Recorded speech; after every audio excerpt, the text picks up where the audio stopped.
Lázaro Cárdenas finalmente es elegido en 34, fíjense nada más, con 2 millones de votos, frente a Villarreal, que obtuvo una cantidad visible de 24,000, Tejera, que también había sido postulado, con 15,000, y Hernán Labores, bueno, de Risa, con un poquito más de 1,000 votos.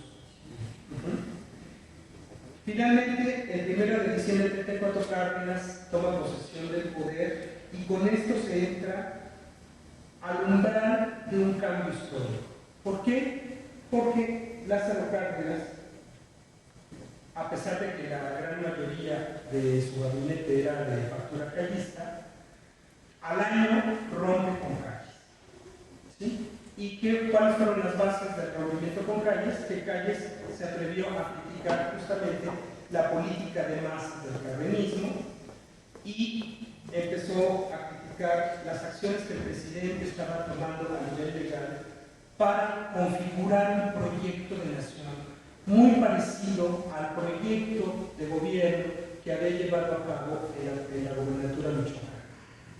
Se da un rompimiento en 1935, donde el presidente, y por primera vez vamos a encontrar que la institucionalidad ya se había construido, el presidente es el presidente de la República. Y Cárdenas expulsa del país al jefe máximo de la revolución junto con todos sus achichincles. Y esto le da al presidente Cárdenas un poder, no escrito, un poder impresionante para llevar a cabo sus proyectos de nación. Por eso fue un presidente tan importante. ¿Por qué? Porque a partir de 1935 vamos a ver una presidencia basada en el mayor reparto agrario de todo el proceso de la revolución, el mayor reparto jerárquico. Vamos a encontrar una política obrera que le da sentido y organización al movimiento obrero, pero también como un defensor de los derechos obreros. Vamos a encontrar una política dirigida a la clase media en expansión. Vamos a encontrar que va a apartar a los militares de la política. Y vamos a encontrar a un presidente que le van a valer gorro los hombres fuertes de las regiones. Lázaro Cárdenas es el gran creador del sistema político revolucionario mexicano. El presidente Cárdenas, a través de las políticas llamadas del Frente Popular, modifica el PNR, el Partido de la Revolución Mexicana, a través de una nueva organización que permite, por un lado, la creación de la CTM para la organización de los obreros, la organización de la CNC para la organización de los campesinos, que prevé la CNOP para la organización de las clases medias y establece en los estatutos del partido que no entran los militares a la política. ¿Sí? A pesar de tener como secretario de Agricultura a Saturnino Cedillo, después rompe con Cedillo y Cedillo hace una rebelión y el presidente lo aplasta como cucaracha a través del ejército. Es el presidente que crea las bases fundamentales del presidencialismo mexicano. Es el que concluye este camino de las instituciones. ¿Sí? Es el que crea la política de cooptación del Estado mexicano.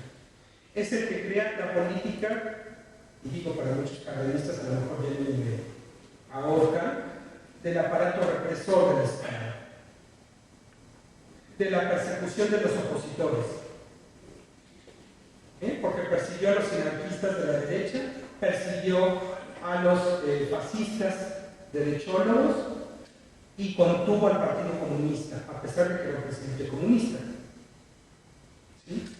Además, Fue el presidente que le dio sentido y razón de ser al nacionalismo mexicano a través de una política de asilo que permitió el refugio español, que permitió el refugio de los que huían de la guerra y del nazismo, y le dio una popularidad y una importancia inusitada a México en el mundo.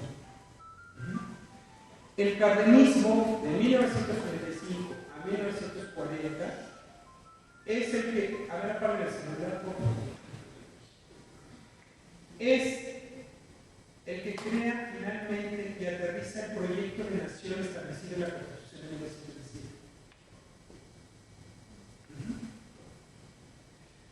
1940 es un año muy significativo porque es la sucesión de un proyecto exitoso, ¿no? Y es una sucesión que conlleva a la llegada de los civiles a la política nacional, porque después de Manuel Ávila Camacho fue elegido por el presidente Cárdenas. ¿Quién era Manuel Ávila Camacho? Un moderado de la política.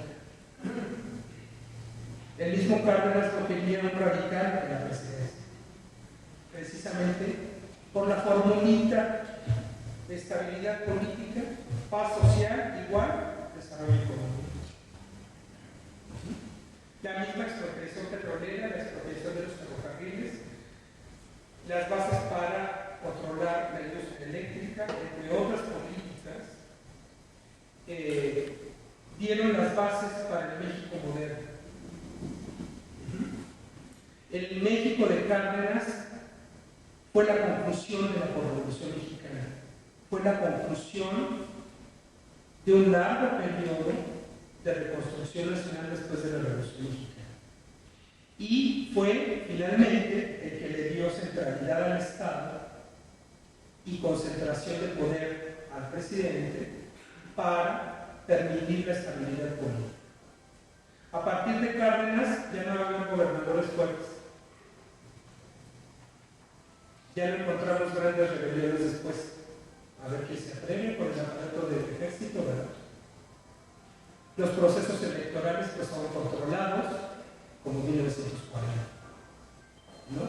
Donde finalmente ganó Manuel Ávila Camacho como un punto moderado entre Cárdenas y lo que sucedió después, ¿no?